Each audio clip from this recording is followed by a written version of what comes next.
Sir book तो आसला by post मु ताको रिसीव करिछि नहीं सेते गुटे अछि डिसर्टेशन हैंडबुक से तो देइछि किमि टॉपिक सिलेक्शन करिवो सिनोप्सिस किमि लिखिबो तापर किमि रिपोर्टिंग करिवो सब डिटेल लिखाइ एवं सर तमर हैंडबुक जो टा कोठु पाइबी हैं हैंडबुक टा सर कोठु पाइबी ना तुम पठिया कथा पठि नादी पठेबे सर बाय तुम पोस्ट ना तुम बाय पोस्ट सेटा तुम जीवो सेल्फ इंस्ट्रक्शन मटेरियल भितरे पठे समति पठौछन तो आ जदी नाही तमे डाउनलोड करि पारिबो हमर इग्नो वेबसाइट रे अछि सर ठीक है सर ता भीतर थिबा क्वेश्चन को क्वेश्चन रे हमें लिखिबो ना ना क्वेश्चन नो गुटे थेसिस आज्ञा लिखिबो 60 70 पेज रे गुटे टॉपिक आज्ञा नबो धरि नियो आज्ञा तमरो एइ धर हमर एटा हो एजुकेशन मैनेजमेंट को कोन जाहु बा आरटी एक्ट हम गुटे टॉपिक नबा आज्ञा implementation of RTE act in the primary schools of or elementary schools of तुम घर को जिला सर मु कटक सालेपुर रो Salepur in the Salepur block तेनु से ता पई आरटी एक्ट कोन कहितला क्राइटेरिया कोन थिला दी तीन खन स्कूल नहीं जिबा सेठी कोन आरटी एक्ट इम्प्लीमेंटेशन होउची नाही टीचर को पचारिबा पिला को पचारिबा बा सीआरसी बीआरसी को पचारिबा देई तापर लेखिबा थेसिस लेखिबा डिसर्टेशन लेखिबा अछि पांच छटा चैप्टर गुटे चैप्टर हला intro background introduction RT act तमन टॉपिक हला आरटी एक्ट कोन काई तर ऑब्जेक्टिव थिला कोन सब लेखिबो तापर सेकंड चैप्टर रिव्यू या पर कोन स्टडी हेची आरटी उपरे तापर थर्ड हाव डिजाइन प्लान तुम सैंपल मेथड डाटा कलेक्शन किमिति करलो कोन क्वेश्चन आ कि इंटरव्यू करलो तब किमिति एनालिसिस करिवो स्टैटिस्टिक्स कोन अप्लाई करिवो इसोगा एनालिसिस हेला तापर एनालिसिस करिवो आज्ञा एनालिसिस करिवो कि तुम डाटा कलेक्शन करलो तब एनालिसिस करिवो तापर फाइंडिंग कंक्लूजन दबो एई को पांचटी चैप्टर करिके गुटे थेसिस लिखिवो डिसर्टेशन लिखिवो जण सर जो हैंड सार माने हाथ लेखा ना प्रिंट आउट काढिया पड़िबो ना ना ना कंप्यूटर टाइप आज्ञा हाथ आज्ञा लेखा अच्छी तापर भाइबा हबो तुम सबमिट कला परे इग्नो तुमको मेसेज करिवो तुम देइतो फोन नंबर देता से मेसेज करिवे बा आज्ञा फोन करिवे जे भाइबा हबो आसंतु डिसर्टेशन दीटा कॉपी सबमिट करियो इग्नो आज्ञा सर गाइड आमे कोन निजे केमति कोन बाछिबो ना कोन करिवो हां गाइड से गुड अच्छी देखिवो इग्नो वेबसाइट रे अप्रूव्ड गाइडलाइन गाइड असंती आज्ञा ए लोक गाइड करिवे माने गाइड आज्ञा करे पई कोन गाइड करे पई कोन ना पीएचडी करथिबे मिनिमम जने असिस्टेंट प्रोफेसर हेइथिबे 5-7 वर्ष आज्ञा टीचिंग एक्सपीरियंस थिबो तांकर रिसर्च बैकग्राउंड थिबो एई कोन लोकटे जन सारा जन नबो तम सालेपुर कॉलेज नै पारि भाबुची अछती एजुकेशन डिपार्टमेंट रे सर एजुकेशन डिपार्टमेंट रे हम सालेपुर कॉलेज रे ठीक अछि सर यार मोर स्टूडेंट अछि ताको देखा करियो अंकिता डॉक्टर अंकिता राय न ताको नै जु डॉक्टर अंकिता रॉय हां मोना कहिबो आज्ञा डॉक्टर अंकिता राय से मोर रेवेन्स स्टूडेंट पीएचडी करते हैदराबाद रु सेठी अछि लेक्चरर से हबो गाइड करि परियो किछ असुविधा नै सर तांकर सिग्नेचर और सेमति किछ रहिबो कि से जो थेसिस रे हां सिग्नेचर रहिबो नै वर्तमान तो तमर सिनोप्सिस दबो तमे वर्तमान सेकंड ईयर तो सर हां वर्तमान गोटे टॉपिक सिलेक्शन करो करिकि 3-4 पेज भीतर सिनोप्सिस दबो सिनोप्सिस इग्नो देला परे इग्नो ताको कोन करिवो ना ताको डायरेक्टर काहा को देगी जे एक्सपर्ट थिबे ताको कोन अप्रूवल करिवे करिकि तुमको चिट्ठी आसीबो जे your synopsis submitted by you has been approved so go on doing तापर काम करो तापर 2-3 मास भीतर सबमिट कर दबो खाली टाइप करिकि एनालिसिस करिकि डाटा कलेक्शन करिकि सब करिवो से गाइड कहिबे आज्ञा सर ठीक अछि हला ठीक आज्ञा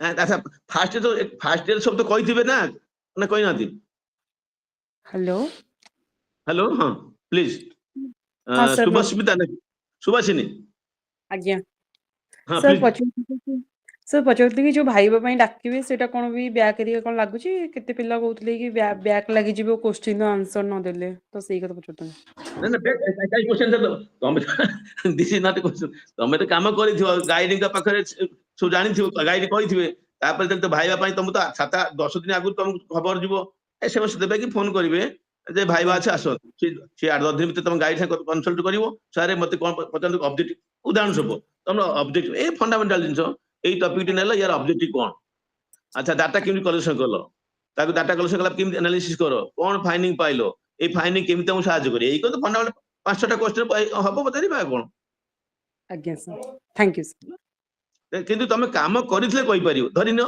सैंपल तुम टॉपिक अनुसार सैंपल हेची नाही सैंपल किमि सिलेक्शन करो कलो तमे काहे के एई ब्लॉक एक पते तमे काहे के एई ब्लॉक ता नेलो सैंपल ले एई टीचर काहे नेलोनी एई को पतारिबे तमे जा जिमिन फील्ड वारे करछो कहिवो देयर इज नो प्रॉब्लम जे न करथियो से हरान देव जे करिथियो तुम तो प्रैक्टिकल एक्सपीरियंस तुम रुसई करिजो तुमको रुसई विषय पचारिबे कहि परिबो कि जे रुसई न करथो कथा होटल वन थियो से कहि परिबोनी आज्ञा sir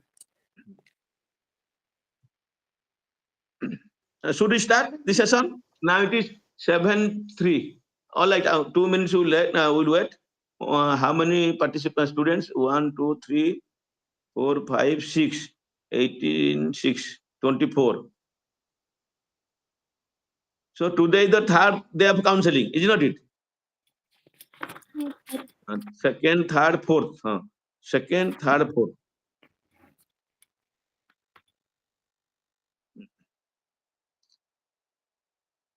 all right let us have an informal discussion I do not know about your profile some of you good evening sir Subhasri some of you might be working as teachers or something are either any teacher working as teacher no sir मु अछि Yes, sir. acha Sonu right okay Yes, sir. Sonali okay now you are all working as teachers where in the school so school Yes, sir. is a kind of situation place where different human beings are interacting the human beings may be teachers may be students may be administrative officers so now the question is what necessitates the human beings to get integrated the answer is for the quality improvement of education that means we must provide school is a place to provide education to the children to the students of the appropriate age group so therefore many times why sometimes many times among ourselves we have colleagues we have the headmaster head even we can discuss with the BO DO administrative officers of in education for the better management of our school system our college system educational institution therefore school or college is considered as a kind of organization if school or college is considered as a kind of organization then if that organization is to be managed effectively then the people working in that organization they must behave properly sometimes for example I am a teacher I misbehave my second year pilanka what is a group acha there are many colleagues you are working in a school there may be 5 teachers 7 teachers or 3 teachers but you are not talking there is groupism if that is there then the school will earn a very bad name therefore the headmaster DO BO they try to settle down they make you convince no this is not a good thing you must do something which will not bring bad name to the school or institution so therefore how to make your organization let it be school or college how can you make your organization a good organization what kind of expected behavior you should have that means the community members your students your colleagues your headmaster or headmistress head they have some expectation of you you are a teacher the students expect that my teacher should help me my teacher should have positive attitude towards me my teacher should have caring attitude you must have known NCF 2005 it has categorically told that one of the best qualities of a teacher is caring attitude you must take care of you may have knowledge in mathematics history content wise you are very strong expert but your behavior is not effective your behavior is not amicable the students do not like that teacher therefore you as a teacher we must take care of our students caring attitude Therefore, that teacher is remembered always by the students throughout the life. So now the question is, how to make our organization a good organization? What are the behavior required of the people working there? What is organization? Organization is a place where more than two people are found. Now the question is, why should people be there together? It is because there is structure. In a structured way, there is a planning. We are in the school. What is the planning? Now you will teach mathematics, I will teach history, he will teach according to your expertise. And we must mix with the students, we must behave the students so that we have mission and vision. That can be reflected. So therefore, that is what we call organizational behavior. In the organization, what kind of behavior we should show? We means the members of the organization. For example, in the bank is an organization. Industry is an organization.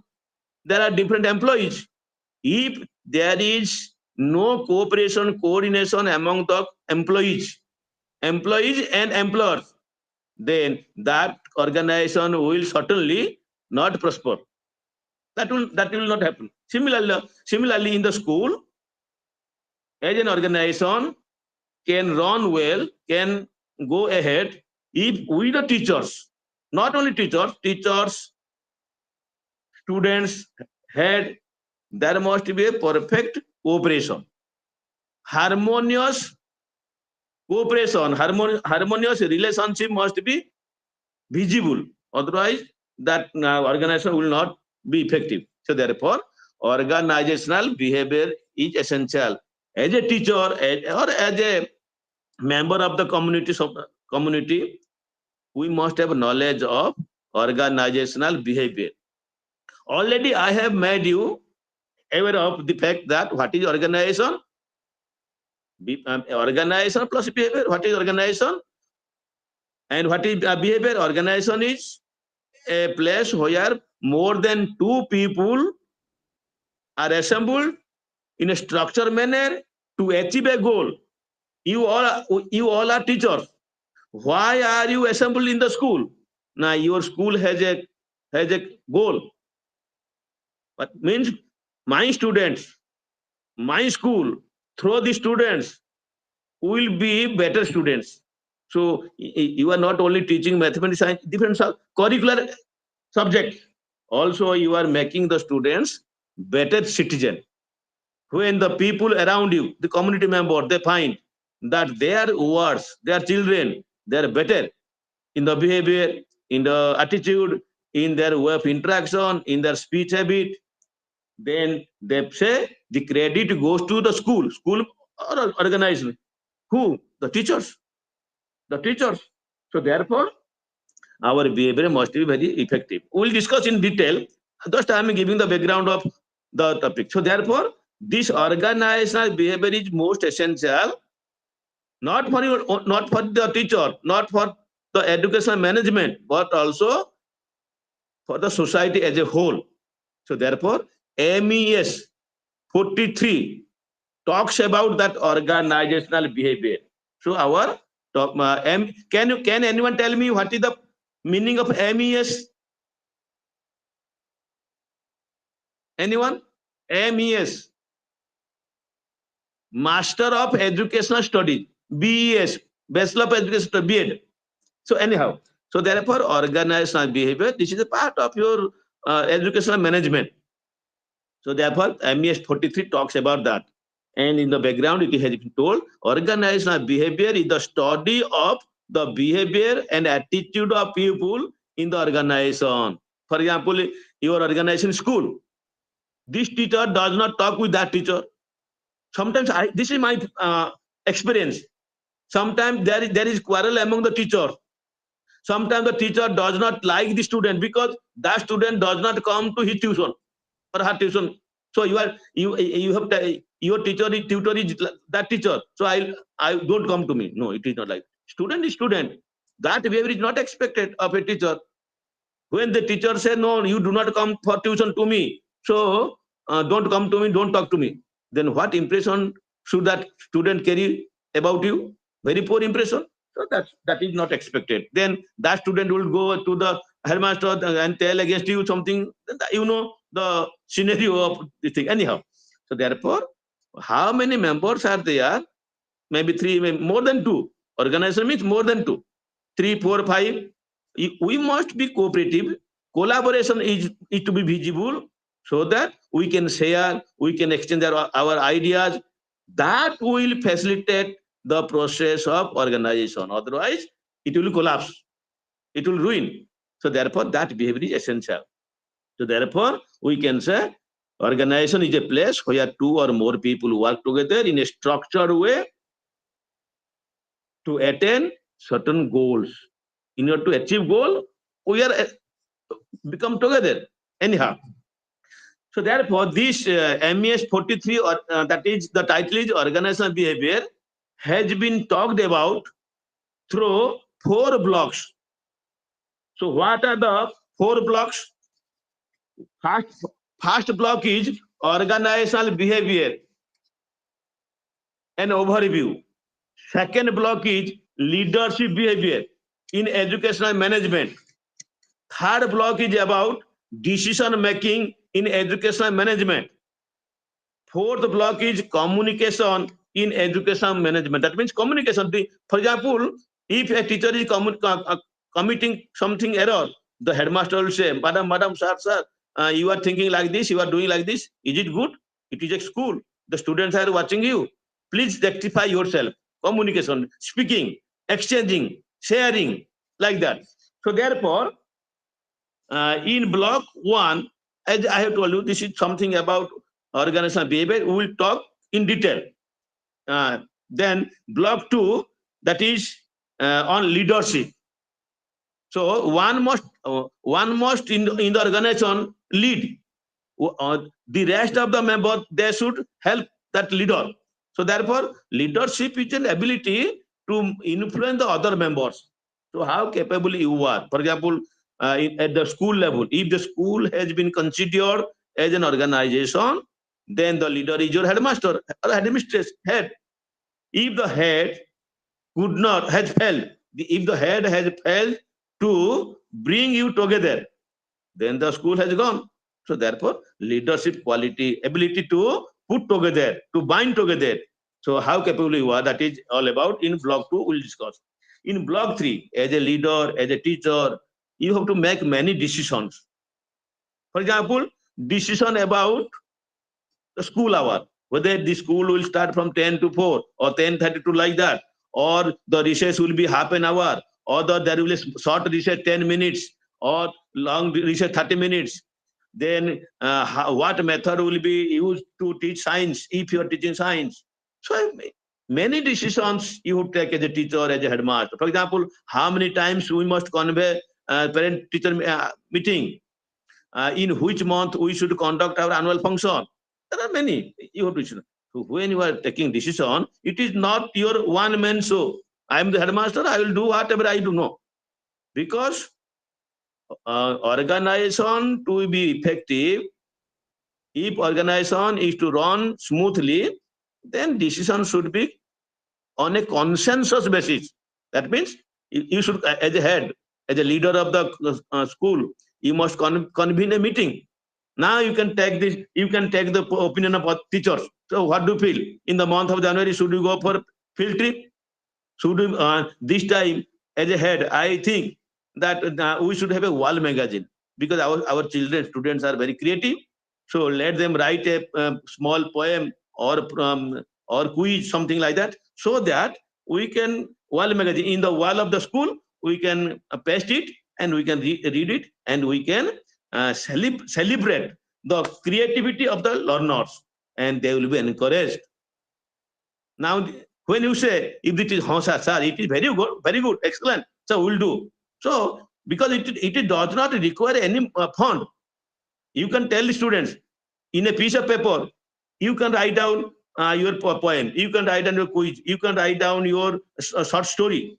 Now, once in a month or twice in a month, you can do like that. Now it is now we can claim that my organization, my school as an organization is something different.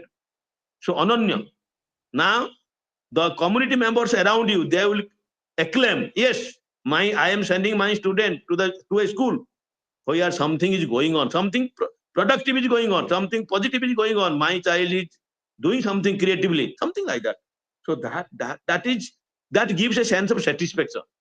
We are getting, if you do not have a world magazine, that doesn't matter. But when you do this, then that gives a sense of satisfaction. The students are very happy. The community members, they might be praising you. Oh, madam, sir, it is good attempt. So please do it. Now that gives a sense of satisfaction. So that is your about decision making in different situations. And last block is about say communication. Sometimes we communicate, we want to communicate, but we fail to communicate because of lack of language mastery or lack of proper attitude, something like that. We'll discuss in detail. So effective communication. Communication means sharing your thoughts, feeling. We cannot impose. We must be very friendly. Now we believe in democracy, democratic way of living. You cannot say no. You cannot say no. You give the opportunity to all to share their views on a particular context, particular situation. So this is all about your MES-43, that is organizational behavior, having 4 blocks with 14 units. 14 units. In some block 5 units or 6 units, in some block 4 units. That way you can understand, or we can have a quite acquaintance with the concept of organizational behavior, the situation, when we have gone through the 14 units spreaded over 4 blocks, block 1, block 2, block 3, block 4. Is it okay?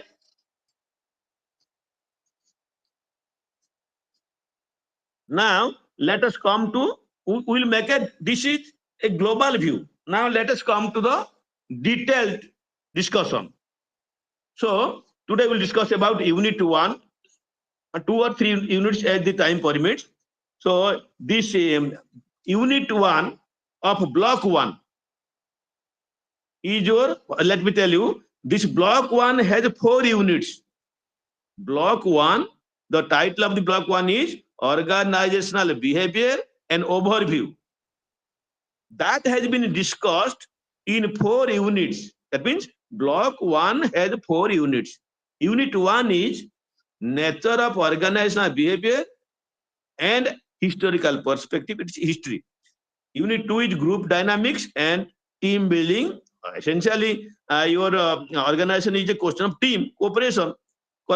Then third is theories of motivation, implication for management, and 4th unit is self-management vis-a-vis educational management. That means these 4 blocks, if you know, if you have understanding, then that will help you to understand organizational behavior. So now let us come to unit 1 of block 1. So what is the title of the block 1? Sorry, unit 1 of block 1? That is your organizational behavior, concept, nature, and historical perspective. So let us understand, as you know, organizational behavior, organization and behavior, these are 2 words very much. So organizational behavior is the study and application of knowledge about how people, as individuals, and people means either as an individual, I am a teacher, individual, or teachers in the school, that is group. So people means individually or group, in a group situation. Act within organization, that is more important. That means maybe 2 or 3, doesn't matter, but if you are working with full understanding, helping each other, cooperating, fellow feeling either, then that is a good organization. The number may be few, but it is a good organization. But in a school there are 25 teachers, but there is no relationship, there is no coordination. Neither you know that teacher or do that teacher know you. Then what is fellow feeling? So that kind of people we do not want. So therefore, we must know how do you behave with yourself or with others. A teacher is behaving the students. A teacher is behaving to the colleagues. A teacher is behaving to the HM. Is it proper or is it not proper? If it is proper, appropriate, then the organization will be flourishing. The organization will go ahead. So therefore, that organizational behavior is essential. So organizational behavior comes from two words: organization and behavior. Already I have told what is organization. It is a place where more than two people are working in a structured manner to achieve the goal. As a teacher, what is your goal? Let my students be good citizen. Let my students be good achiever. Let my students behave properly. Let my students contribute effectively to the welfare of the society. This is your ambition, a goal. Therefore, you are teaching in the classroom situation. You are organizing your sports competition in the school. You are organizing annual function, dramatic cultural activities, games, sports. Through a variety of activities, you try to make your organization functional, effective. So therefore, when you are working working in the school or in the organization, a definite behavior is expected, positive behavior. So therefore, organization is a place where two or more people work together in a structured way to achieve a specific goal or set of goals. Because the goals you have set. This year, I will do this. For example, this year in my school, there is no garden. There is a compound wall, but there is no garden. Now, as a teacher, you discuss with your colleagues, with your students, with the headmaster, sir, we have a compound wall. Why not we make the garden, beautiful garden? Now, you can say, the headmaster may say, so where is money? How can you do this? No, sir, our students are there, we can help. And just tell 10 rupees with the colleagues will give, and plants will purchase the small flower plants, something like that. So therefore, you are thinking about your organization. You are a member of that organization. So therefore, this is a good behavior. Now the question is, what is behavior? If you have beard, if you have done beard, you must have been told in psychology what is behavior. Can anyone tell me who is the father of behaviorism? Anyone? Anyone of you, have you done beard or not? No response. So Watson, WATS, Watson was the father of behaviorism. Now, what is behavior? It is not there, I am telling you. According to Watson, behavior is an action which can be seen or observed in an objective way. For example, you are walking, you are talking, you are sleeping. Please add me in the second year WhatsApp. So therefore, that is your behavior. Either behavior can be of two types: covert behavior or overt behavior. Overt means outer behavior. You are smiling, this is overt behavior.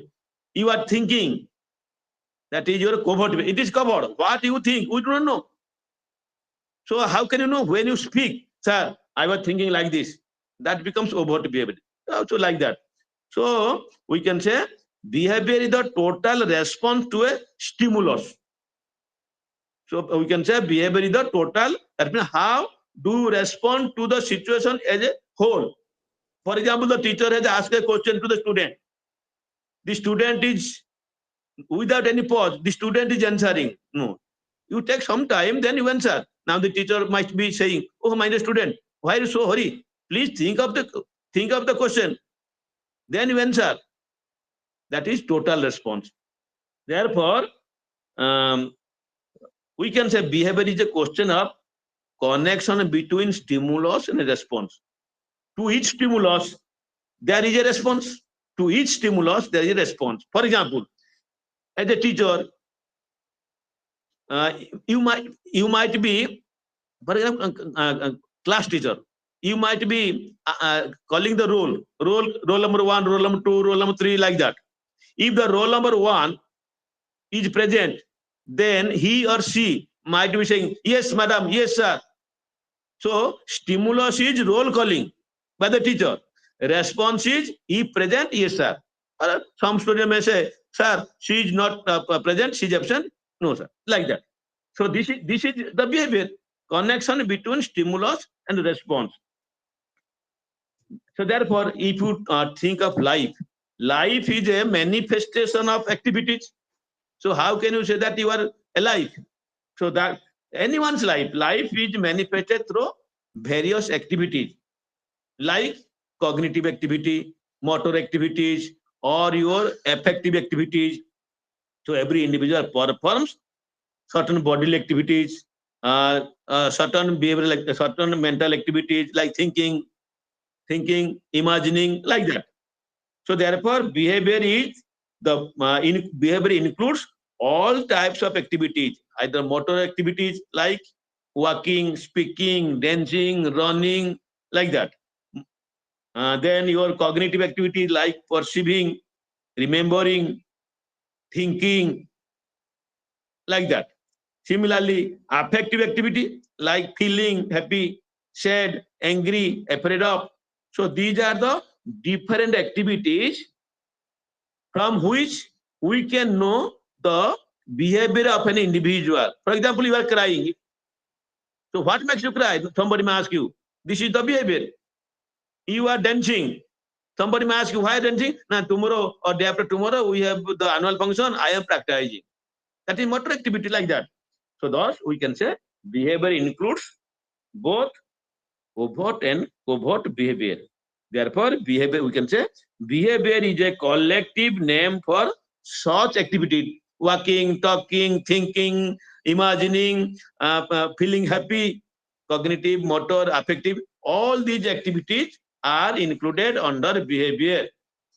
Is it okay? Okay. Yes, sir. Now, now this is organization and behavior. Now some definitions are there regarding organizational behavior. Let us discuss. Organizational behavior is the study of what people think, feel, and do in and around organization. For example, somebody may ask you, sir or madam, you are working as a teacher in that school. Now yes, now what are you doing there? Now I am teaching my students, nothing more, nothing less. But there might be another teacher who has been asked, what are you doing? Now I'm thinking about my school, how to make it progress, how to make it something different from other school, how to bring good name to my school. I am getting my salary, I am teaching my subject, I am loving my student. But beyond something, I am thinking about making my school something great. So therefore, how do you think about your organization? That makes your organization something different. That is more important. So one or two definitions I will talk about. You can understand, there is no problem. For example, according to Baron and Greenberg, so they said organizational behavior is the field that seeks knowledge of behavior in organizational settings by systematically studying individual, group, and organizational processes. For example, teaching learning is a process. For example, as a teacher in the school, you are teaching your subject, mathematics, science, history. For example, there are many procedures. If you have done city, or if you have done, nowadays we call DLD or BEd, your method teacher, pedagogy teacher might have told you. For example, inductive, deductive method, analytic, synthetic method for mathematics, demonstration come observation for your science, direct method for your English, or overall nowadays we are talking about 5E model. Anyhow, now when you are teaching, if you are using any method, then it will facilitate in understanding. The students might be telling, oh, what a teacher, we have understood all this. May not be all students, 80%, 70%, 90% students. So madam, today you have taught very nicely, we have understood it. Now when they return back to the home, this is my understanding, they will tell this fact to their parents. Mommy, mother, father. Oh, that madam, that teacher, what a marvel teacher. How did he teach or she teach us? Very interesting. We have understood everything. Now, gradually the name goes. This is not you, but it is the name of the school. Oh, in that school, the teachers are very serious. So therefore, the teacher is teaching systematically in the group. For example, the teachers who are newly recruited, you are graduate, postgraduate, you are trained, but you do not have any field experience in the classroom situation, how to teach. Now you are talking to your senior colleagues, madam, sir, you have 30 years of experience, 15 years of experience. Tell me how to teach effectively, what to do, how to deal with my students. Now that way, I am grooming, I am improving, and when I am improved, that will be used in the classroom situation. Why? To make my teaching effective. If my teaching is effective, then my students will appreciate. When the students appreciate me, that is not only their appreciation. The parental, they will convey to their parents. The parents will also appreciate when there will be meeting in the school, and village education committee or your SMDCs or SMC meeting. High school is SMC, SMDC meeting is there. High school is SMDC, elementary SMC. Then those teachers, they will tell, the parents will tell, or the members will tell, oh, that teacher is very effective, that teacher is very effective. So they should be reinforced, they should be given some prize, they should be encouraged, like that. So that gives you a sense of satisfaction. We are getting salary. If you do not do all this, you will get salary. But we as teachers, we do not feel happy only with salary. Also, we want get satisfaction from my work. Let me do something and also feel satisfied. Yes, I am a teacher who feels satisfied mentally. So I like that. Similarly, according to Robbins, organizational behavior is the field of study that investigates the impact that individuals, groups, structures have on behavior within organization. How we as the members, already we know that organization is the members, more than two. They are together. What for? For the achievement of the goal. So therefore, sometimes I have attended many programs. For example, headmaster conference, elementary teachers conference, more 2 or 3 days. Almost all the teachers. When do we do? When it is summer vacation. When the because if during the working hours we do, then the schools will be stopped. Nobody will be there to take classes of the students.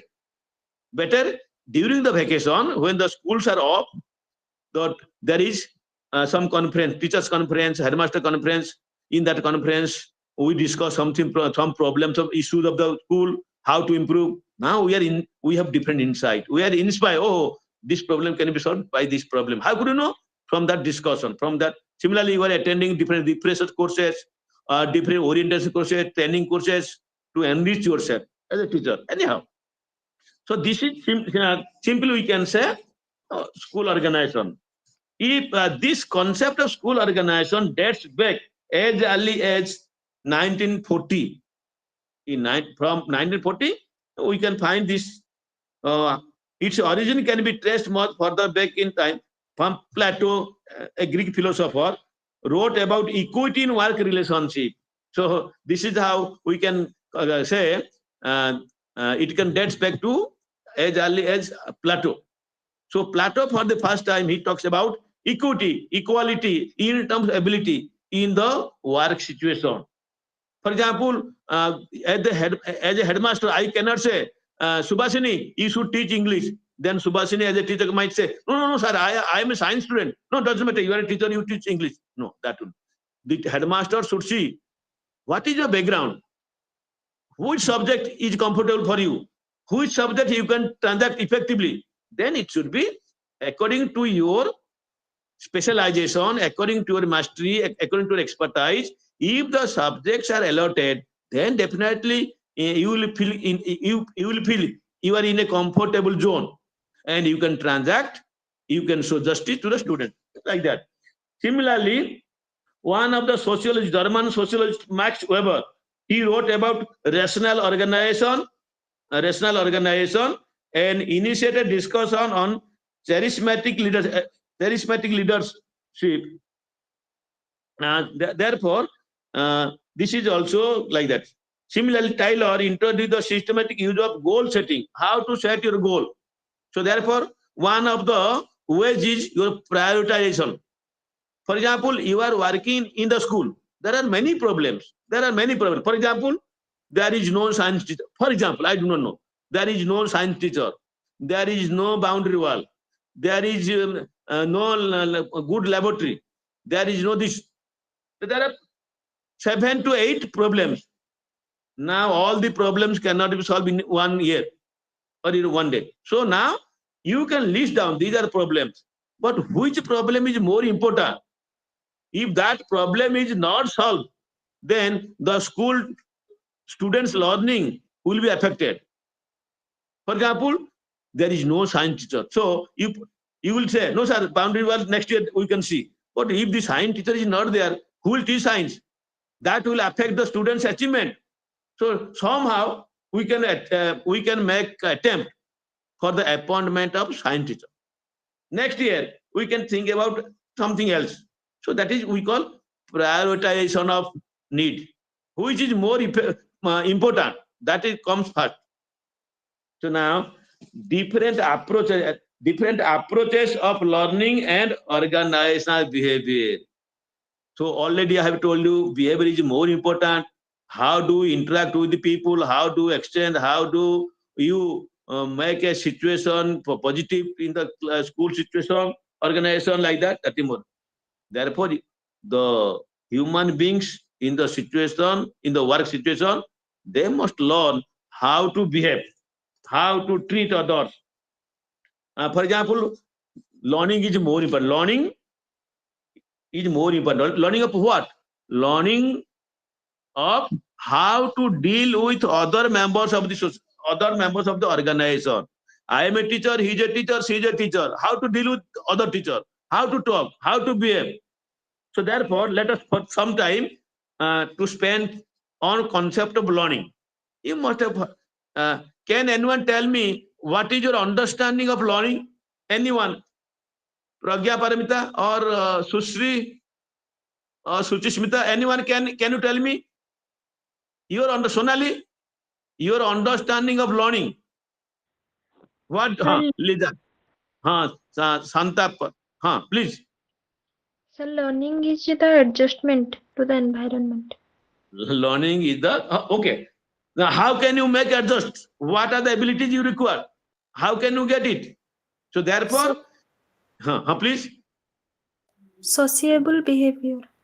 Now, behavior. Now, how can you know this is sociable behavior? Who told you? Your teacher, your parents, your mother, something like that. So therefore, I am giving out two or three definitions. You can understand. Let us take the case of Skinner, one of the psychologists, American psychologist. He says, learning is a process of progressive behavior adaptation.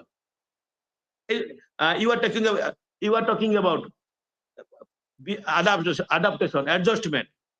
So, what is that adaptation? Adjustment progressively, process progressive, advance, more and more. For example, you are a girl of 25. Your father has not brought what you have told to him. He has not brought. Can you cry? Father, why not you bring me? I will not take food. No. This kind of behavior is expected of a girl of 5 to 6 years, not for you. So therefore, you must, because you are educated, you learn what is good, what is bad. Therefore, learning is a question of modification of behavior in a desirable direction. What is learning? Learning is a question of modification of behavior. For example, sometimes some teachers, few teachers, they don't come to school in time. If the school begins at 10, they come at 10:15, 10:20, sometime 11. When the headmaster or headmistress says, Madam, sir, you are late. Every day you are late. Then there are many probable statement. Because I am coming by late, the boss was late, because today my mother-in-law came. Money. No, it is not a question. You are a teacher. We have our family. That familial problem should not come to our professional. If as a teacher in the organization, school, if we have a positive attitude towards profession, then that should not happen. Okay. Yeah, out of 365 days, once or twice it may happen, not always. That is a grossly mistake. That means it is intentional. You are coming late, it is your habit. No. Therefore, many your colleague, your headmaster always might be suggesting, madam, be punctual, do come in time. Now, after some days, now you try to come in time. So that modification, that change in your behavior is desirable. As a teacher, you are not expected to be late, be punctual. So like that. Similarly, Hilliard says, learning is the process by which behavior is originated or changed through practice and training. So how can you change your behavior? Change of behavior or modification of behavior, origination of behavior does not happen in 1 day, 2 days, 3 days. For example, I have seen from the early stages of life, there are many students, they bite nail biting, nakho kamnuti. Even teachers are there. So therefore, sometimes the colleagues might be saying, sometimes the children, students might, madam, sir, why are you doing like this? So you must have known it. When some people suggest something, now gradually you try to not to do that practice. So therefore, he regards a process by which behavior is originated or changed through practice and training. Practice makes a man perfect. Through training, we try to modify our behavior. For example, let us take the case of training in case of animal. In the circus, you must have seen that the elephant is playing football. The monkey or the dog is praying God, having doing something, rituals. The tiger is shaking hand with the master. How does it happen? Through training. Similarly, we must be trained. What is training? Training is a process of improving the occupational skill. You are a teacher, I am a teacher, I am a retired one. If we analyze the first day of your teaching, for example, the day in which you have joined, you might be forgetting the points. You might have phobia, fear consciousness. You might be failing down to write the important points on the blackboard. Now, after 10 years of teaching, something like that, now you are master because of practice, because of training, like that. Anyhow, similarly, Mon says learning is more or less permanent incremental modification of behavior, which results from activity, special training, observation. We are observing. For example, a girl wants to learn how to cook. Now, the mother will tell you, my daughter, come here. This is the curry. Now, this is the process of preparation. Now, you are observing. Similarly, how to teach effectively in the classroom situation. The headmaster will say, I will demonstrate. Please look at me. Sit down in the class. I will be teaching for 45 minutes. Now, when you are sitting and the headmaster teaching very effectively, now that can motivate. Oh, the headmaster was giving example. The headmaster was asking question. The headmaster was sometimes using TLM. The headmaster was asking a thought-provoking question, like that, so on and so forth. So I will be doing that, and my class will be effective. So this is through training. Anyhow, so therefore, learning is a relative permanent change in behavior that occurs due to practice, something like that.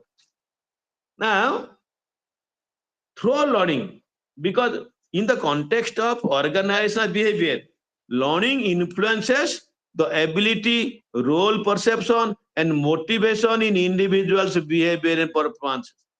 You are working in an organization. You means 3 or 4 people or 5 people.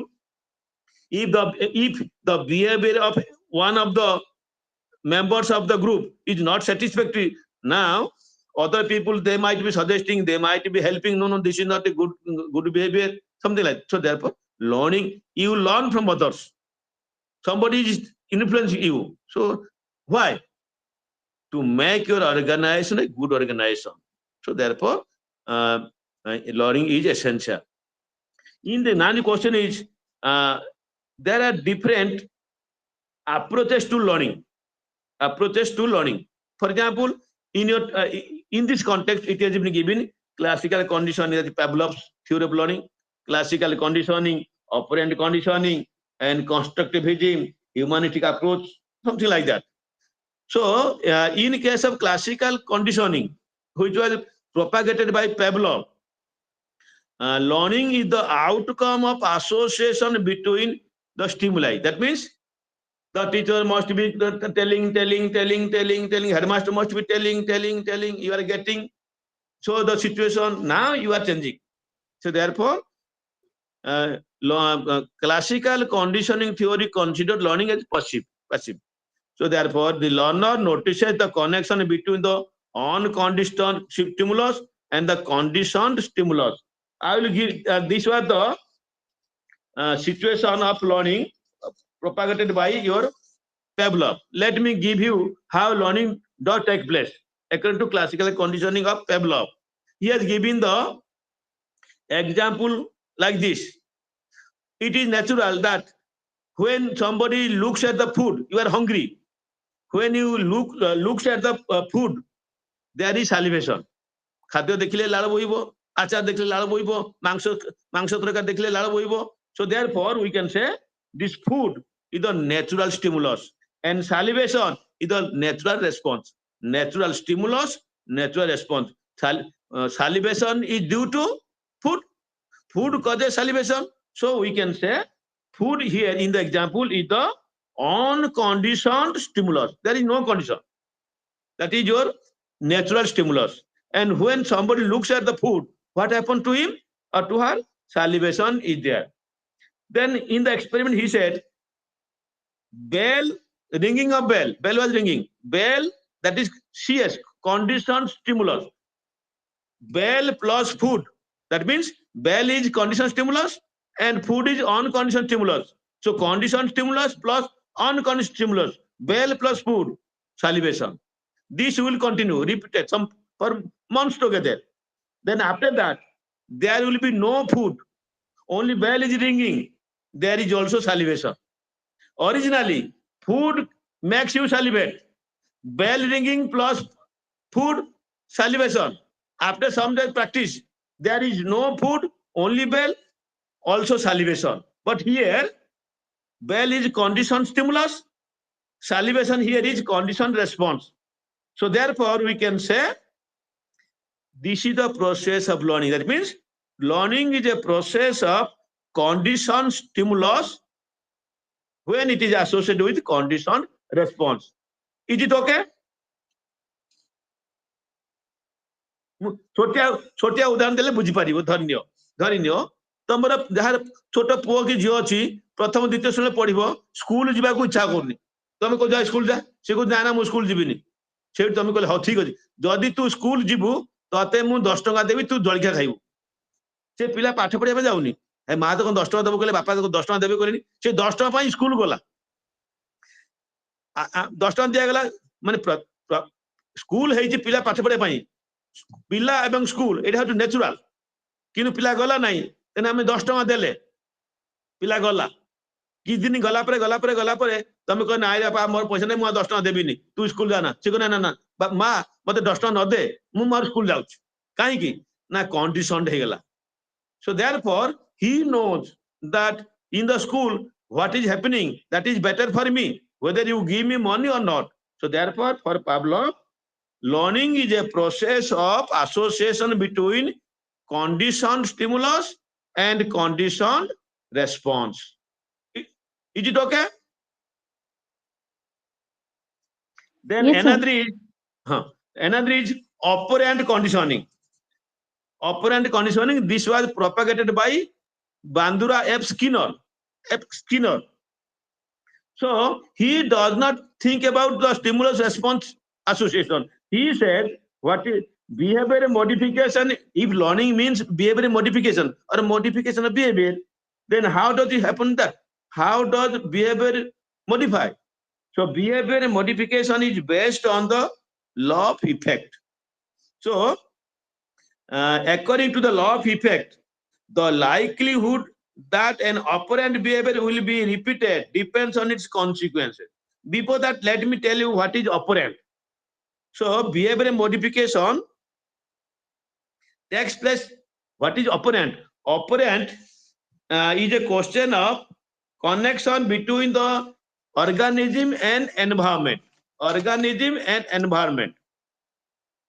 So therefore, we can say the term operant emphasizes the fact that behavior operant means operates function, that behavior operates upon environment to generate own consequences.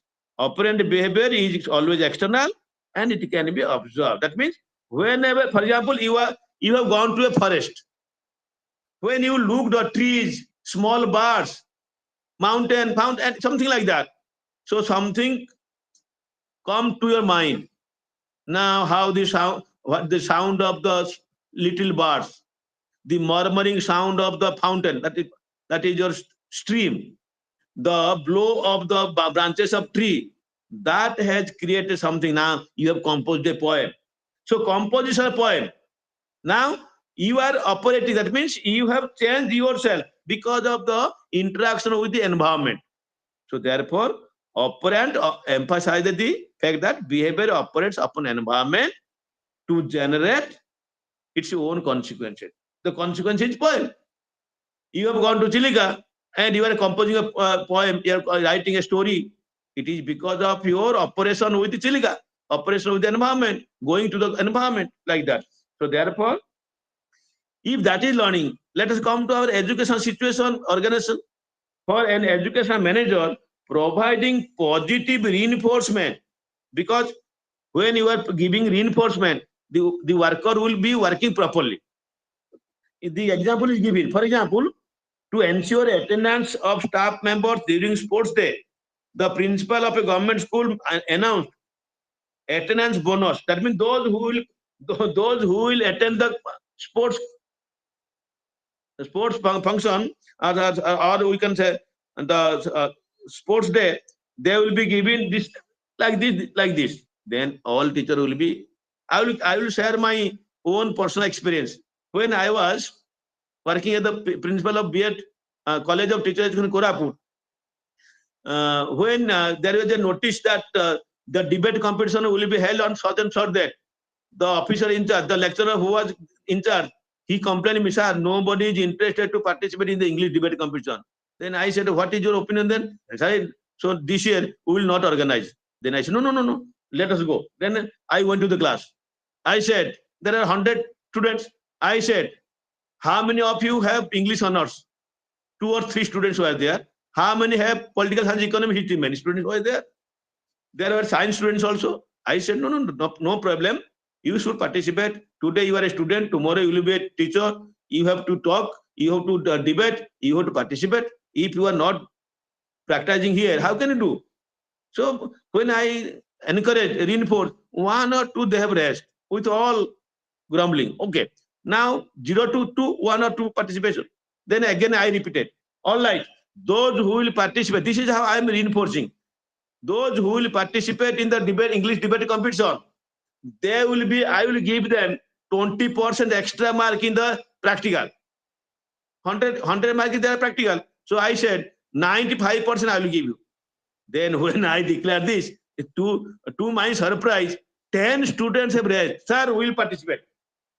Then when 10 students have told to participate, then I said, my student, I don't want 10 students, I want 100%, 100 students. Only those who have not raised the hand. This is my suggestion. Because tomorrow you will be a teacher. It is a problem for you. Just come to the desk and said, honorable jury members, my dear students, but this month. Next day, this is practice. Next day, honorable jury members, my respected teachers, my dear students, today I am going to talk in favor of the topic this much. 1 line, 2 line, 3 line, 4 line. After some days, you will talk 100 lines, 100 lines. So that much of confidence. There is a proverb in Odia. Lau chor, kakharu chor, hoite hoite bada chor. If you want to be a very big dokait, then begin from kakharu lau amba simba chori karo. Means kharap practice. That means practice makes a man perfect. We have also, I have given the example. Gopabandhu Das, Utkalamani Gopabandhu Das. When Gandhiji came to Odisha, somebody suggested that Utkalamani Gopabandhu Das is a very good man. He served the people. Then Gandhiji met him, Satyavadi Banavidyala, and he has given the charge to address the gathering. Then Gopabandhu Das, because Gopabandhu Das was suffering from stammering, khana. He was suffering from stammering. Then he said, no, I cannot speak, I cannot speak. Gandhi said, no, you can speak, you can speak. I was unable to speak, now I am speaking, you can. No, I am stammering. Then Gandhi suggested. So this is my suggestion. Take a small stone, chota godi, keep it beneath the tongue, jibha tala rakha, and close the door of your room. Have a mirror. In front of mirror, you get yourself prepared what to talk. Now look at the mirror, you practice. You cannot believe, after some practices, Gopabandhu Das, one of the good orator, excellent, not good, excellent warriors, excellent orators. If that is happening there, Gandhiji was not a good orator. Then he has been converted into good orator. That means practice. So therefore, reinforcement must be given. Similarly, there is another process of learning, social learning theory. It was propagated by Bandura. So modeling, we must model the experienced people, the senior people, those who are very good in the subject. Therefore, we learn by observing the behavior and consequence of other peoples. So social learning theory states that most learning occurs by observing others and then modeling the behavior. So sometimes we provide the trainees, either city or B.Ed, demonstration. The teacher is experienced. So now the teacher selects a topic and demonstrates and says, mind the student, this is how you can teach in the classroom. Class 9 student, class 10 student, like that. So therefore, social learning theory states that learning occurs due to observation or modeling. For example, Amitabh Bachchan is saying like, you are also observing his tone, you are making like that. So therefore, you can say, for instance, recently, for example, newly recruited teachers, to become good teachers, they observe the good teachers, they observe the experienced teachers. So that example is given. For instance, recently appointed new teachers in a school should learn the tactics of teaching by watching the teaching of senior and highly respected teacher. So because of seniority, because of experience, they have acquired this kind of knowledge, this kind of proficiency. So therefore, the newly teacher, they are oriented, they are exposed to different situations, like that. Another is your constructivism. So knowledge is constructed. Knowledge is constant. Learning is a question of construction of knowledge. So therefore, learning occurs when a learner actively constructs a knowledge representation. According to constructivism, a learner constructs his or her own understanding of the world by reflecting on his or her experience. For example, the teacher is teaching mathematics. You might be teaching English or history, mathematics, science, any subject.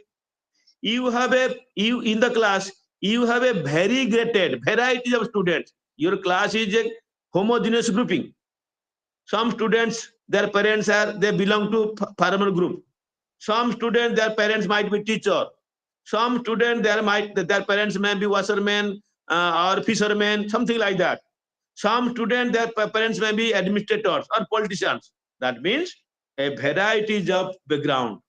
Every child has a background. socio-economic background, social background, economic background, socially good status, socially poor status, economically poor, economically rich.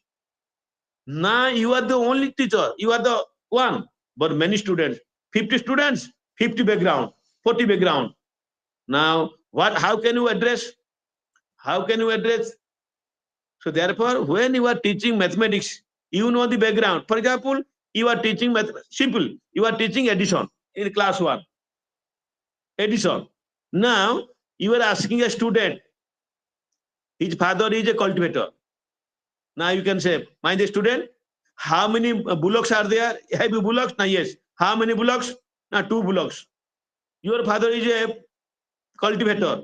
You have bullocks? Now yes. How many? Now 2. So 2 plus 2, how many? So now with the help of fingers, so 4. Now you are talking about cultivation because their background is cultivation. Now the same question, the same situation should not be given to a student whose father is a teacher. Now you can say, your father is a teacher, is not it? Yes. Now your father, you have requested your father to bring some pieces of chocolate, some pieces of chalk. So first day he has brought 2 pieces. Second week he has brought 3. So how many? 3 plus 2, 5. Now this is for teacher family. Another is his father is a washerman. Similarly, related to washerman, washing, related to cultivation, that is we call it learning task should be relevant. So you are teaching mathematics, but the approach which is adapted for cultivator group, for cultivation group, for teachers group, for this group is different. The consequences, if you are linking the experiences of the child, what is learning, you are connecting the experiences of the child, new knowledge, with the previous knowledge. If you say something about cricket, something about which the cultivator child doesn't know, who is the child belonging to cultivator family does not know, because he is a poor boy, how can he answer? That is not authentic task. So therefore, constructivist gives emphasis on use of authentic task in the class. The teacher should be sure which is authentic for which student. So therefore, you must know the learner individually. So therefore, for the constructivism, learning is a search for meaning. Learning is a search for meaning. For example, I used to say, we ask the students, please make a sentence by using mother. So most of the students, they say, I like my mother, my mother's name is like this, my father's name like this, so like that. So when some of the, am I audible? Hello, my students, am I audible? Yes, sir. Yes, Yes, sir. sir. Yes, sir. Okay. Yes, sir. Okay. When the teacher asks, my student, you are very intelligent student, please make a sentence by using mother. So now that child may make a sentence which horrified you. So what is the sentence? I have many mothers. I have many mothers. Now the teacher says, does it mean that your father has married many wives? No, sir. Who said? Now you are telling many mothers? No, sir. This is meaning making. So my interpretation is like that. We belong to Hindu culture. So in Hindu culture, we treat cow, Gomata. Cow is a mother. Your earth is a mother. Prithvi Mata, Dharitri Mata, another mother. The woman who has given me birth, mother. Tree is a mother. So there are many mothers. So see, this is learning. So learning is meaning making. Therefore, the learner must be treated as sense makers. How do you sense? Similarly, in English, you are teaching have. I have gone to market. Now you can say, my dear student, okay, I have gone to market. It is used, have is used as verb, but it can be used in different ways. It has different meaning. So sense making. Can you tell me The students will say, no, we do not know. Now you can say, I have had my coffee. I have had my coffee. Here, have is used as habitual. I have a pen, possession. So now the students can know, this is a reflection. Oh, have can be used as verb. Have can be used as possession. Have can be used as habitual. So now 3. So therefore, that is what as a teacher we want our students should be. So therefore, we are providing authentic activities through which the students explore, articulate, and reflect. And in the learning process, the learner selects, organizes, integrates, so that knowledge is constructed. So knowledge construct now because of constructivist approach. For example, Glaserfeld. For example, Piaget. For example, Neb. For example, Vygotsky. They talk about such knowledge construction. Of course, they differ in their opinion. For example, Piaget, he is a cognitive constructivist. Mind is more important. But Vygotsky, he says, okay, mind is there. But where does this mind operate? In a situation where group is there, many people are there, social constructivist. From social situation, we learn many things. So therefore, language efficiency is essential. Communication is important. So language is the vehicle of thought. So therefore, when you are thinking, you are using language. So you know, you construct knowledge. Anyhow, so therefore, learner is a sense maker, means knowledge is constructed. But as a teacher in the organization, school as an organization, what do? We complete the course. The headmaster said, Madam, knowledge construction is not important. Complete the course, examination is coming. So that is not knowledge construction. In the constructive approach, process and product both are important. But in our behavioristic approach, in cognitive approach of learning, only product is important. Try to understand. You should know because you are all postgraduate students. Process and product. For example, you are a teacher.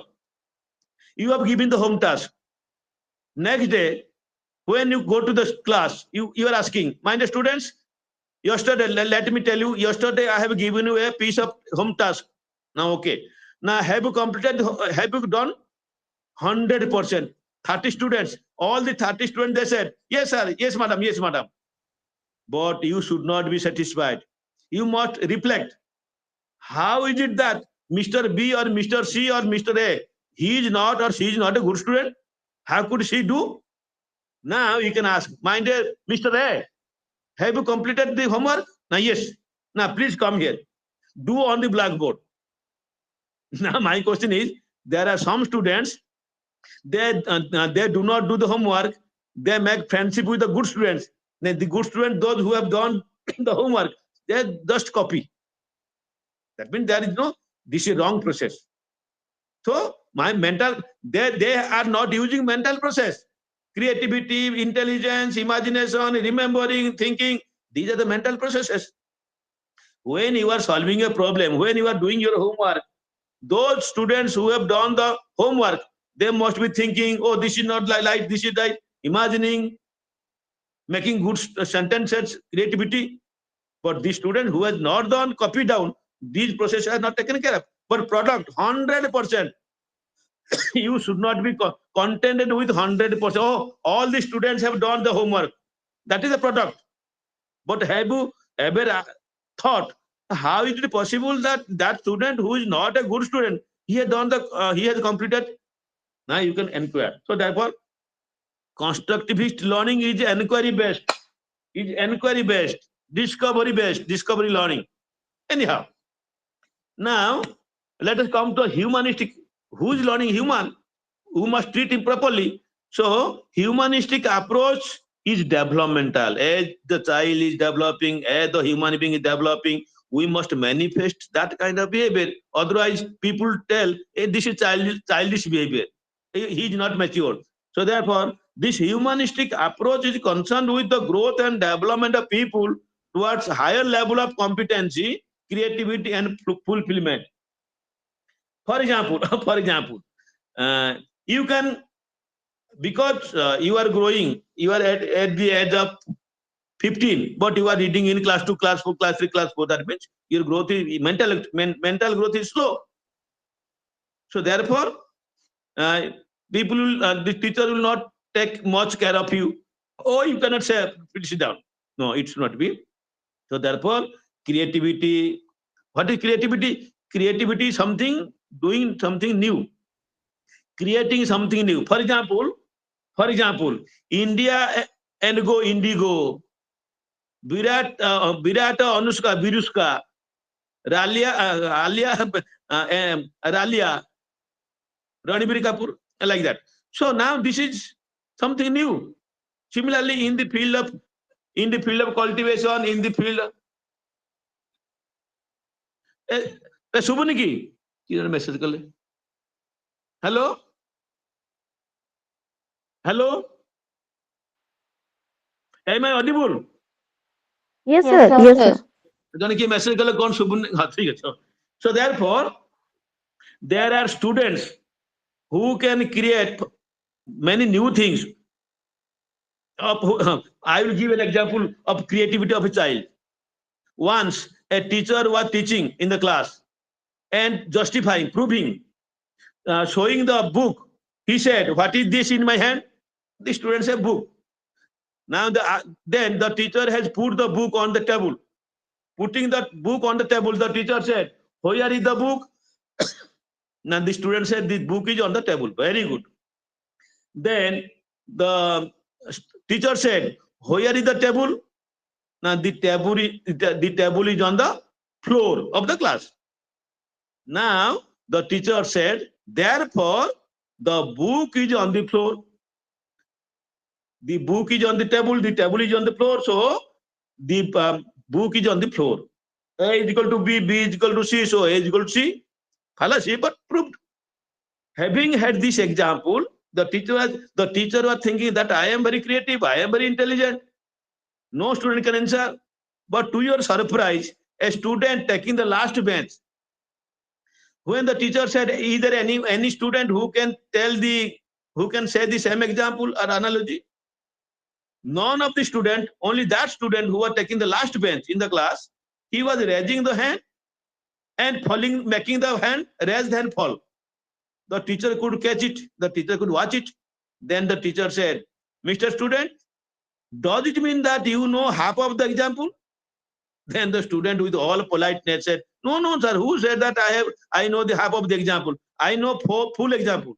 Then the teacher said, "Why are you making like this? Sometimes you are raising your hand, sometimes you are falling the raise hand." No, sir, I am raising, I know the answer. That is, when I am falling, my hands are falling, means my hand is falling, means if I tell the example, you will give me punishment. Therefore, out of fear, I am making it fall. No, I will not make you any punishment. I will not give you any punishment. Then the student said, "Sir, please promise that you will not punish me." Then the teacher promised, "I will not punish you. I will not swear. I will not punish you. I will not punish you. I will not punish you."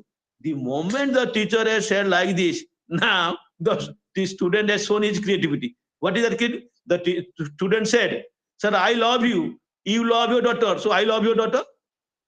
So see how creative is the student.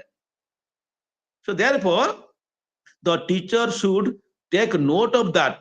Maybe one or two students in the class, but in which field the child is creative? Maybe in science, maybe in play, sports, maybe in music, maybe in literature, maybe in painting. Identifying the creative ability, we must nourish, we must foster that ability. Now the student will feel happy. Now, in the context of our organization, we are working together as human beings. When some teacher is doing good, creative work, we must appreciate. The headmaster must recognize, identify, recognize, refer to other people. Oh, that teacher is a good poet.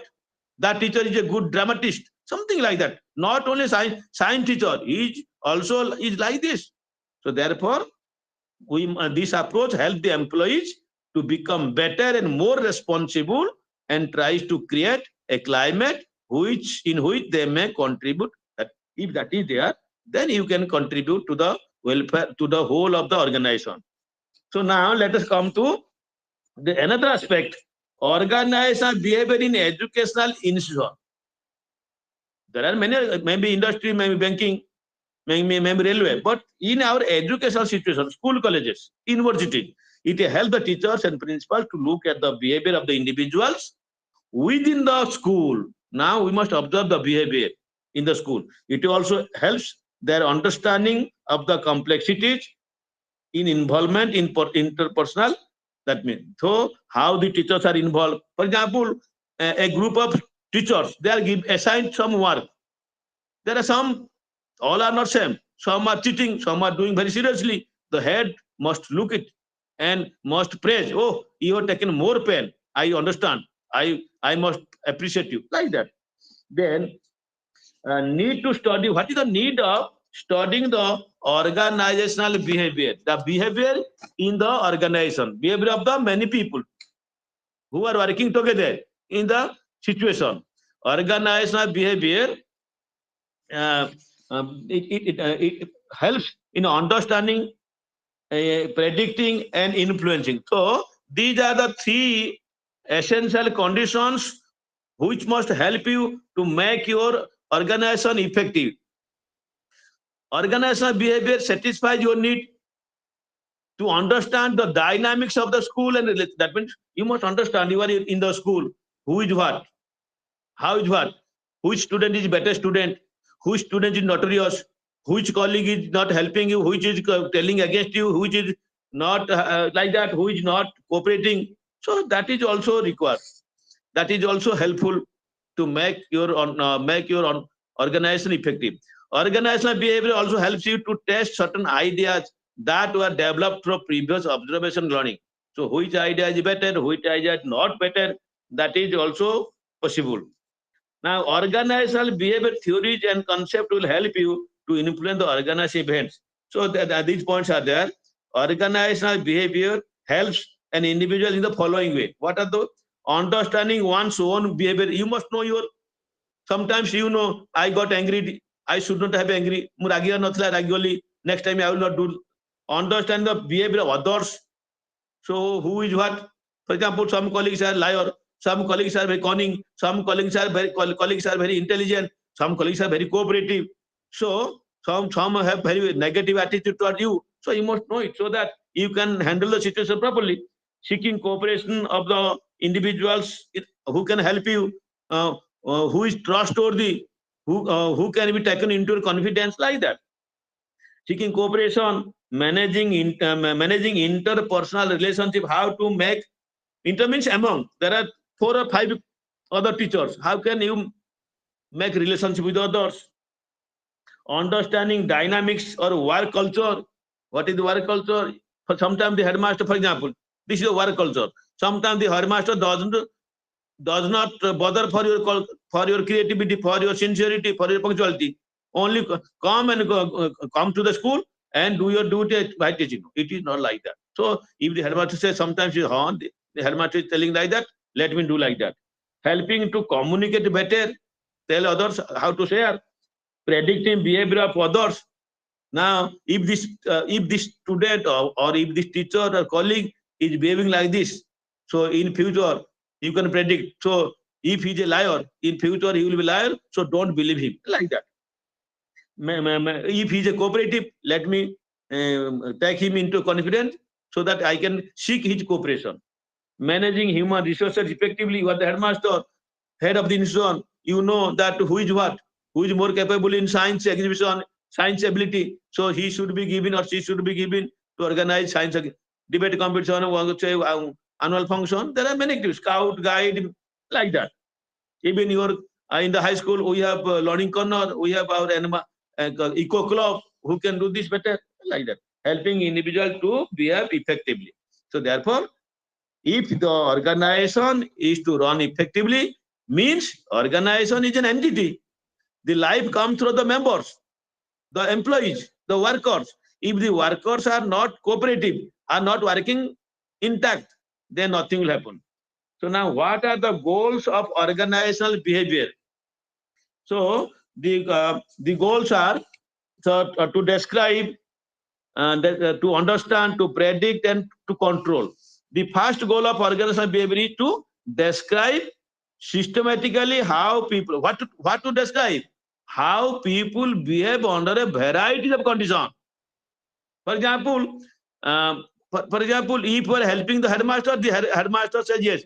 Sometimes if you say, sir, I have some problem, I cannot help you. If the headmaster get annoyed, oh, you can, oh, headmaster like that you are feeling.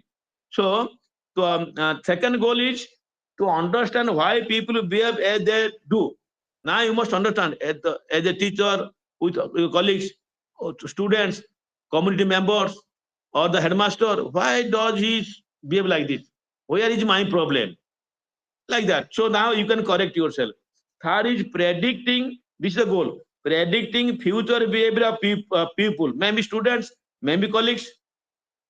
So therefore, educators or teachers will have the capacity to predict which student will fail, who will stand first.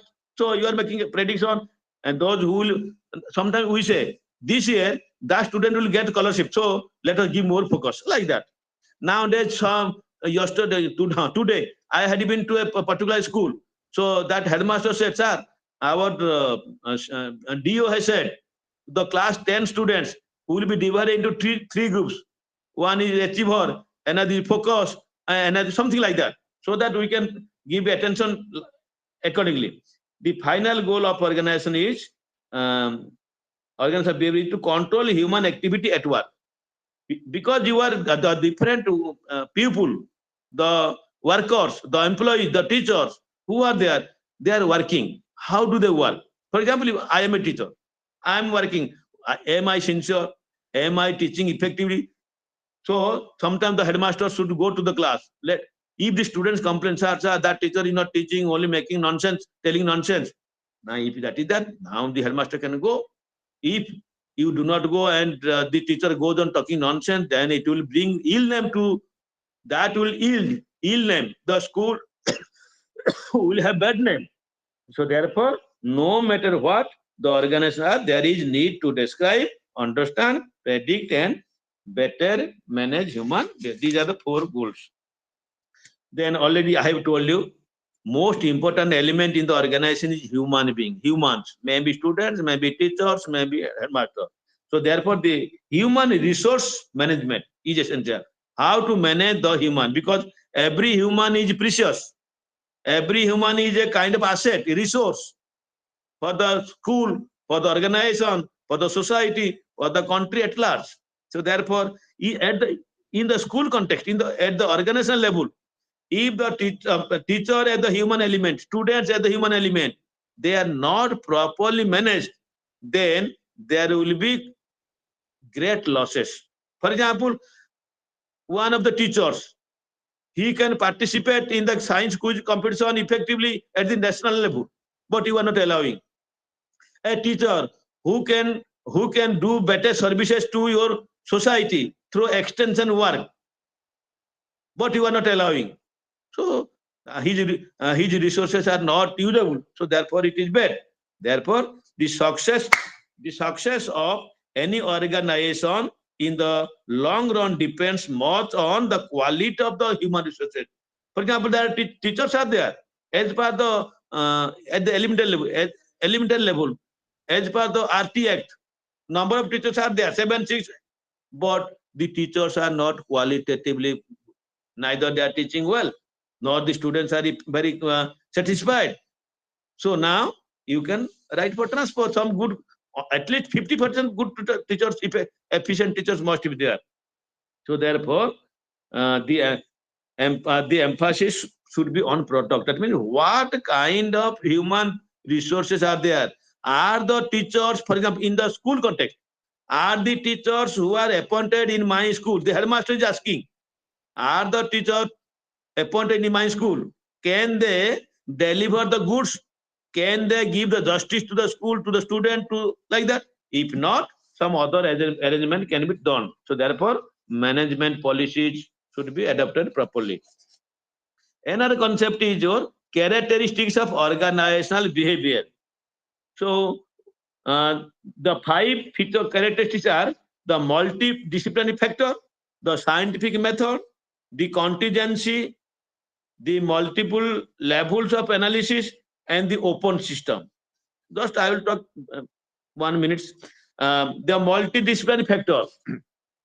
As a part of the social sciences, organizational behavior is anchored around the idea that it should draw on knowledge from other disciplines rather than just its own. That there are other disciplines. For example, you are teaching mathematics. Does it mean that only you should have knowledge of mathematics? You should also have knowledge of science, history, geography, English also.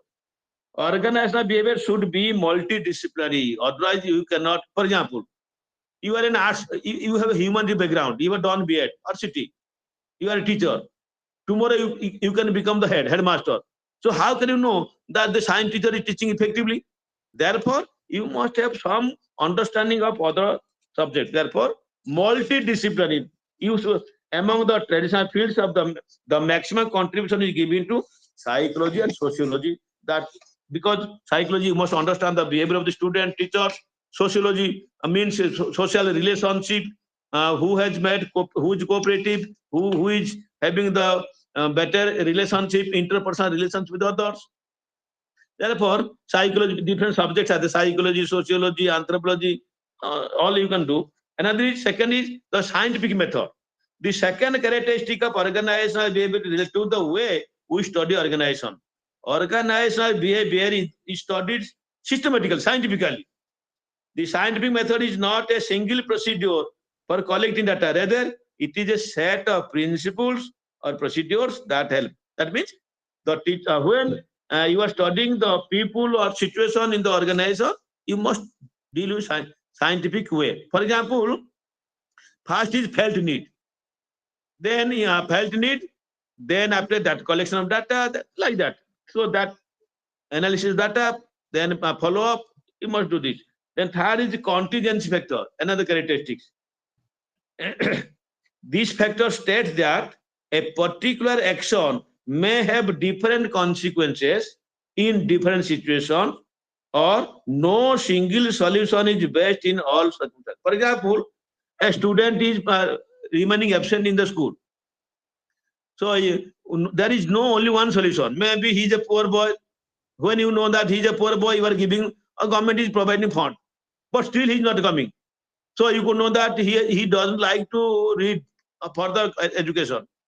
So there are many. So organizational behavior is not based upon only one single solution. There are many ways to solve. The multiple level, another characteristic is multiple level of analysis.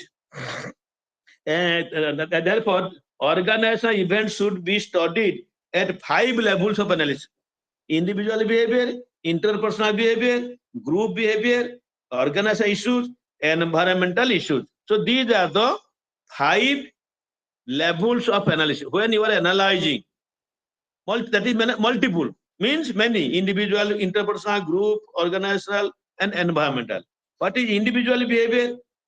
This individual behavior level includes the characteristics and behavior of employees as well as thought process attributed to them. So we are talking about, we are thinking of the his motivation, perception, personality, attitude of individuals in the organization.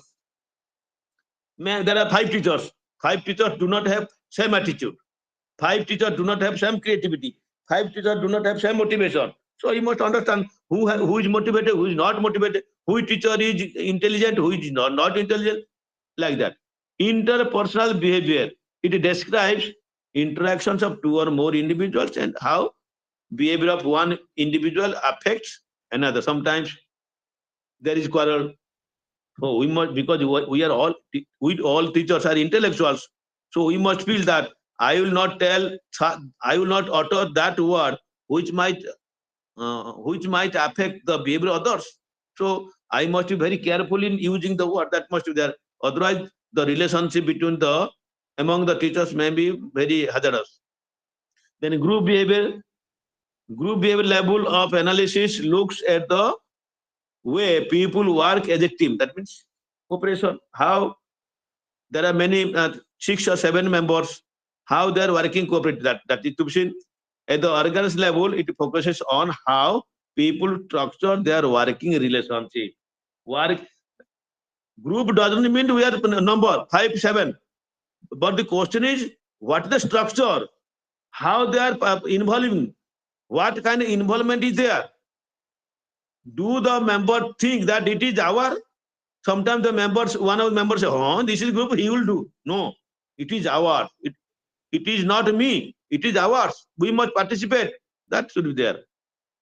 Then environmental level of analysis includes how organizations affect environment and how they are influenced by environment. It also focuses on how organizations interact with their environment, means either physical environment or social environment. For example, in the classroom situation, the teacher is there. The teacher is not talking appropriate. The teacher is talking nonsense. The teacher is not cooperating the students, using vulgar language. So that will affect the classroom environment. That is social environment. Similar physical environment. For example, in the school there is no garden, though there is boundary wall. So now you can have that beautiful garden.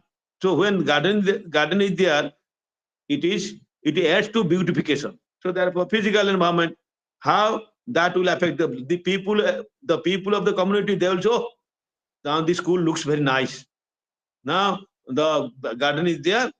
When there was no garden, it was just like barren. Now it looks nice." So environment is. Then open system, that in the organizations are open system. Why?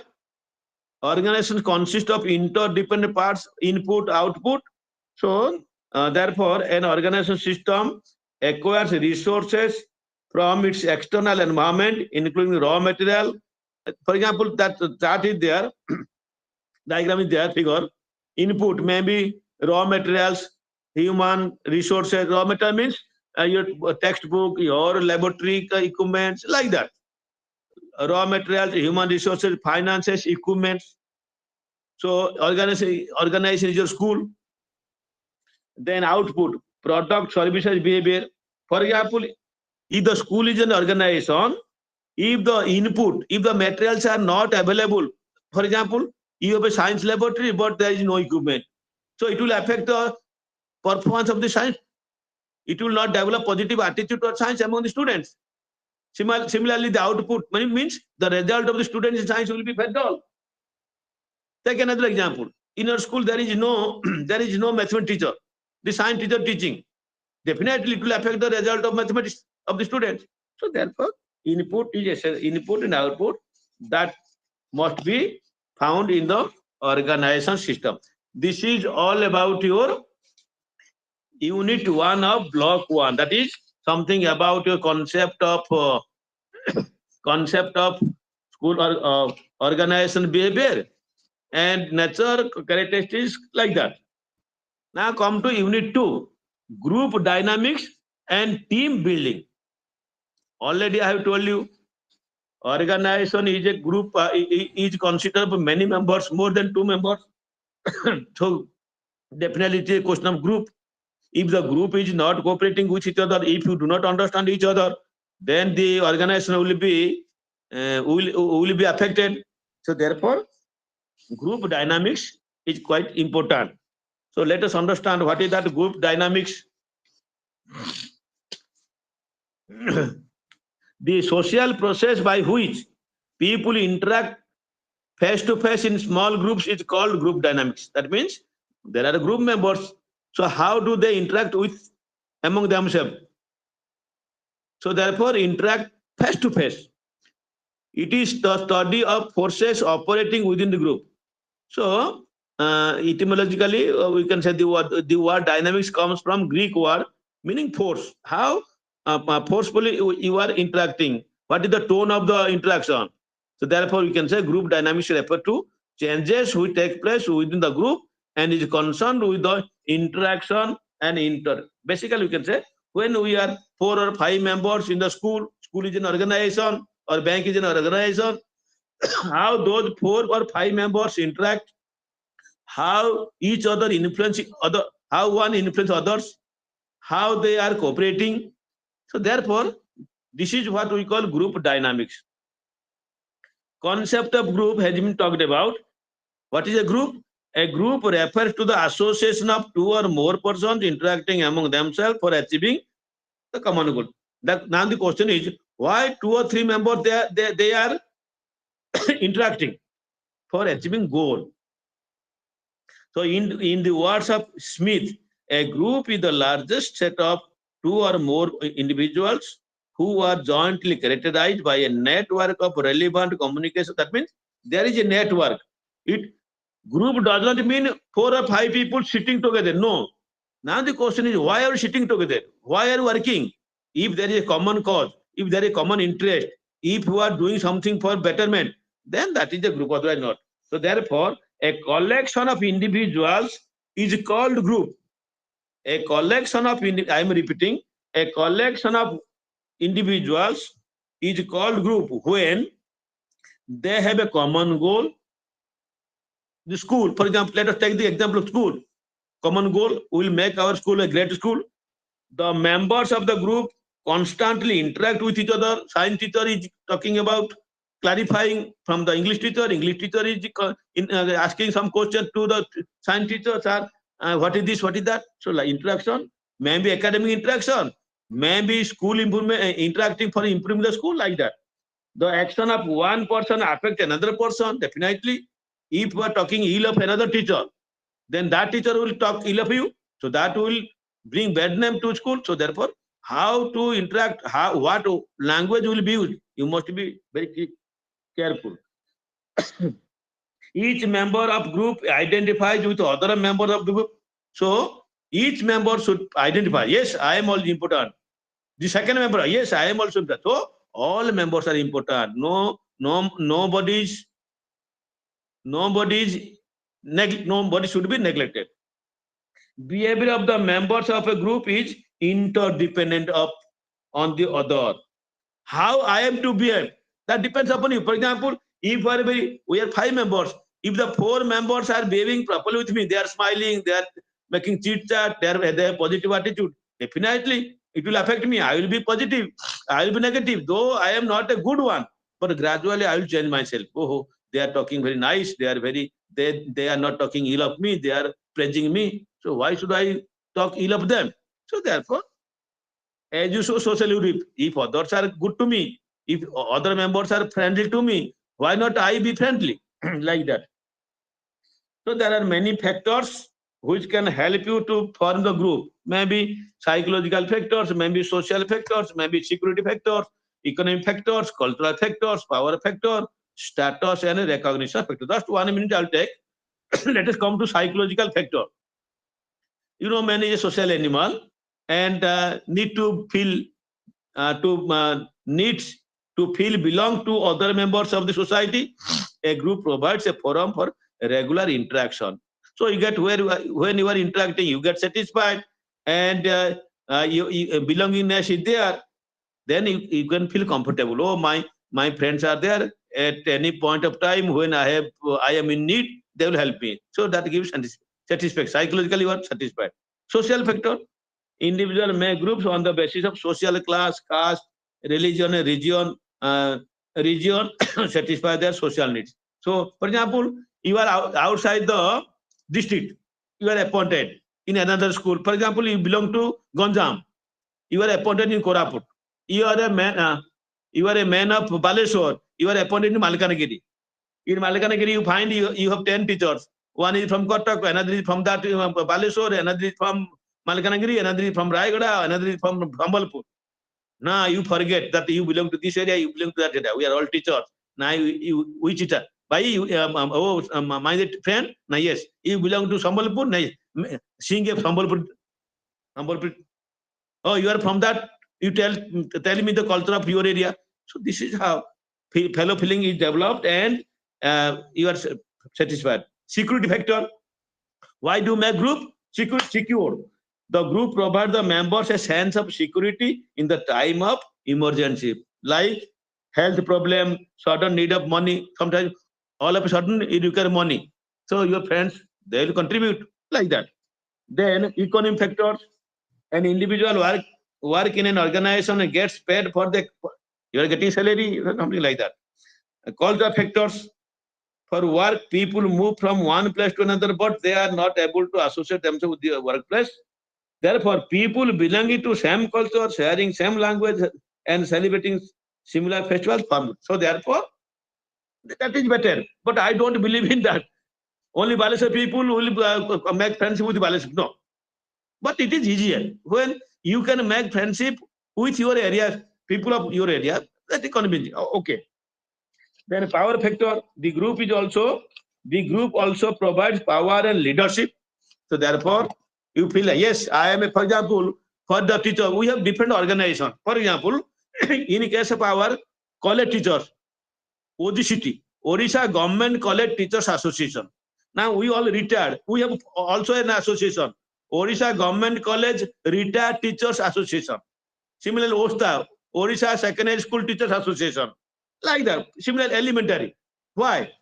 To feel if there is some problem, we can protest against the government. We can protest in a group. So like that, that is power factor. Then work group. What is that work group? A work group can be described as a collection of individuals working towards a common goal and who are independent to a significant. Now we are all independent. You are science teacher, you say scientifically. I am arts teacher, I am like that. You are rich, I am a poor. But we have a common interest, irrespective of our differences in regionality, our caste, our color, our intellectual stupidity. But we share. Yes, we belong to. We forget. This is our school. We must work for our school. Like that. So therefore, according to Kattenbach and Smith, team is because when we are working a group, definitely it will lead to team. So team is a small number of people with complementary skills who are committed to a common purpose. That's something. So now there are different types of work groups. We have formal and informal groups, small and large groups, primary and secondary groups. So what is formal? Formal groups are established by the organization and have a public identity. For example, PTA, Teachers Association, as I have told you, these are formal to safeguard your interest. Formal groups are deliberative plan structure like that. There are different types of formal groups like command groups, committees, team. What is command group? It is the collection of individuals who report to one manager. For example, your headmaster, you have to report to the headmaster, not the, so that is command group. Committees, we have different committees. For example, in education organization, we have admission committees, annual day committees, science fair committees, like that. We must become member of that. The teams are groups of 2 or more people. Team members are held together by their interdependent need for collaboration. So that is another group of your, when you are same interest, we are forming a group. Then informal work groups. In an organization, along with the formal groups, informal groups are there. I can give an example. It is difficult for the organization to fulfill all needs of the people. So therefore, on the basis of the similar interest, customs, ideology, we form a group. For example, types of friendship group, interest group, clique group. What is clique group? The groups consist of colleagues who normally observe certain norms and standards. A group of college principals sharing information on e-governance in college context, which is this is the example of clique. That means one group of people having same cadre. A group of college principals sharing information on e-governance. Then large group. In small group, members are likely to know everybody, and because the number is small. So, for example, teachers in a school, 5 to 10 teachers or 20 teachers, small group. But large group, when the number is large, for example, teachers of a city in a particular district, like that. So, therefore, organization is very difficult there. Organization behavior will be very difficult. Then primary and secondary group. Another type of group is your primary and secondary group. What is primary group? A primary group is defined as an entity in which members have intimate face-to-face interaction, face-to-face. For example, family is the best example of primary group. So face-to-face interaction. Then secondary group. A secondary group is a large entity and is made of several related primary groups. So that means within that group there are some primary groups. For example, a school organization is an example of secondary group. How? Group of teachers, librarians, staffs, workers, administrators, managing committees. So there are within the school organization, say PTA is there, say school development committee is there, then the library is there, staff is there, workers are there, like that. So this is your what we can call primary group and secondary group. Now, because the basis of your school, your organization behavior is working in group, teamwork. So therefore, how to form the group? Unless the group is formed effectively, then it may not help us. So therefore, group is to be formed. So how to form the group? There are three theories. There are different theories of group formation. Basically, three we can discuss. One is Hohmann's theory, theory of balance, and action theory. These are three theories on the basis of which we can form group. What is about Hohmann's theory? In 1950, Hohmann's explained the basis of group formation in terms of, so this is the basis, activities, interaction, and sentiments. So Hohmann says, what are the activities that school, that organization doing? How do people interact? What is the attitude and sentiments? So his theory explains the formation of groups on the basis of people's interaction with each other. People in an organization are not only physically together, but they become emotionally, they must be emotionally attached to each other. So therefore, because of emotional attachment, their interaction increases with the which in turn lead to more sentiments. This is how on the basis of emotional attachment we can make group. Second is theory of balance. What is the theory of balance? In 1961, Newcomb stated that balance theory of group explains group formation on the basis of attraction of people towards each other as they have similar. That means, for example, we science teachers, we are very attracted with each other. So now we are making a group. So therefore, how each member is attracting another member. That is the basis of group formation. Not only physical attraction, values, sentiments, attitude. Sometimes we say there is a proverb. There is a proverb. Feathers of birds of same feather flock together. Birds of same feather flock together. So similar attitude. If your attitude is same with my attitude, if his attitude is same with our, so we can make a group. Then exchange theory, that means outcome. Thibault and Kelly propounded the theory of group formation, stating the outcome of interaction. So when we are making a group, so why do we make a group? What is the outcome? What is the result? So therefore, on the basis of the outcome, for example, Mukti Mandap in Puri. So what is the outcome? They decide something about the rituals, principles, rules related to governing to the Jagannath Panjika, something like that. Similarly, the people derive personal and social satisfaction from having interaction. So this is the basis. Now, another most important component is group cohesiveness. That when you are forming a group, if the members are not attached, cohesive management, how you are interrelated, how you are related. So that is more important. Otherwise, the group has no meaning. For group formation has no meaning. Group cohesiveness is stated as the attraction of members to the group in terms of the strength and forces of the individual. For example, emotion. When you find that this man is very intellectual, so let me, you are attracted by him. When you find that he is very singing well, so you are attracted. Now you are related. So therefore, more comprehensive it can be studied. Attractiveness of a group to its member. That is how we can group cohesiveness. Now, there are large number of factors which influence the level of cooperation. So, what are the factors?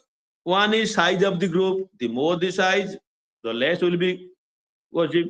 Homogeneous character of the group. How? Homogeneous means same. Science, all teachers are science teachers. All are belonging to one region. All are belonging to one caste, one culture, like that. Success of the group, competition within the group, then exclusive.